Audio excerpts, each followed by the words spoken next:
ఆంధ్రప్రదేశ్ రాష్ట్రంలో ఈ సంవత్సర కాలంలో మహిళల పరిస్థితి ఏ విధంగా ఉందంటే ఏమంటారు? చంద్రబాబు నాయుడు గారు ఎక్కిన కానుంచి సంవత్సరం అవుతుంది.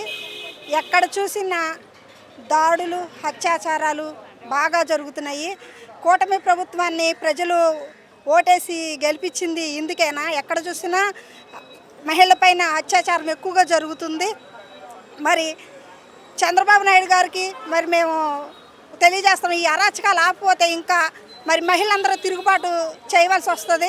మరి ఈ అరాచకాలకి చంద్రబాబు నాయుడు గారు మీరు దీన్ని ఖండించవలసి ఉన్నది. మీరు దీన్ని ఖండించుకోకుండా దీనికి మరి మీరు ఎక్కువగా నీరు పోతున్నారు. దానికోసం మీరు మరి ఆ అన్యాయం జరిగే వాళ్ళకి మీరు ప్రజలకు రక్షణ కల్పించాల్సింది పోయి వాళ్ళకి మీరు వ్యతిరేకంగా ఉంటున్నారు.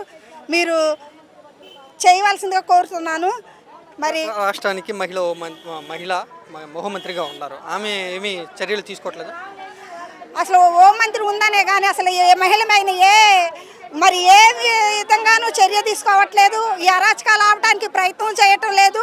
కూటమి ప్రభుత్వానికి వరకు మరి పవన్ కళ్యాణ్ కూడా అన్నాడు, చాలామంది కిడ్నాప్లు అవుతున్నారు, మిస్సింగ్ అవుతున్నారు అని చెప్పాడు. కానీ మరి ఇప్పుడైతే మరీ దారుణం. కూటమి ప్రభుత్వం వచ్చిన కాడ నుంచి నిమిషానికి ఒకరు మిస్సింగ్ అవుతున్నారు. మరి దీనికి మరి ఈ పవన్ కళ్యాణే కానీ చంద్రబాబు నాయుడే కానీ మరి దీనికి ఏం సమాధానం చెప్తారు? మరి చెప్పాలి. మరి పోలీసుల చర్యలు ఏ విధంగా ఉన్నాయి మహిళల రక్షణ కల్పించడంలో? పోలీసులు అయితే మరీ దారుణం అండి. పోలీసుల గురించి అసలు చెప్పాల్సిన పనే లేదు. చూస్తుంటేనే మనకు అర్థమవుతుంది. పోలీసులు ప్రజలకు రక్షణ కల్పించాల్సింది పోయి పోలీసులు దారుణంగా మరి ప్రవర్తిస్తున్నారు. మరి పోలీసుల విషయానికి వస్తే మటుకి వాళ్ళు చాలా దారుణం చేస్తున్నారు. మహిళలకు రక్షణ లేదంటారు.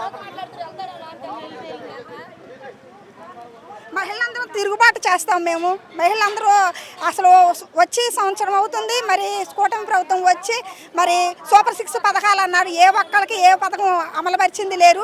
ఒకసారి చంద్రబాబు నాయుడు నమ్మి మోసపోయి మళ్ళీ ఇంకొకసారి ప్రజలు ఓటేసి గెలిపించినందుకు మరి ప్రజల్ని పట్ల చంద్రబాబు నాయుడు సూపర్ 6 అన్నారా? సూపర్ 6 లేదు, ఏమీ లేదు. ఏ పథకాలు రావట్లేదు, ఏమీ లేవు.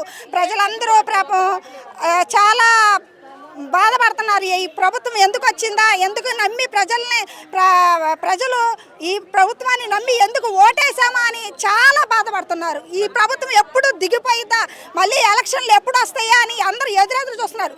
ఒక్క సంవత్సరంలోనే తిరుగుబాటు చాలా వ్యతిరేకత వచ్చింది. ఒక్క సంవత్సరంలో చూస్తే చాలా వ్యతిరేకత వచ్చిందండి. మంచి ప్రభుత్వం అని చెప్తున్నారు కదా అందరూ. మంచి ప్రభుత్వం ఏమన్నా వచ్చి ఈ ప్రభుత్వం వచ్చి అని వస్తున్నారు ప్రజలైతే. ఇంత దారుణమైన ప్రభుత్వం.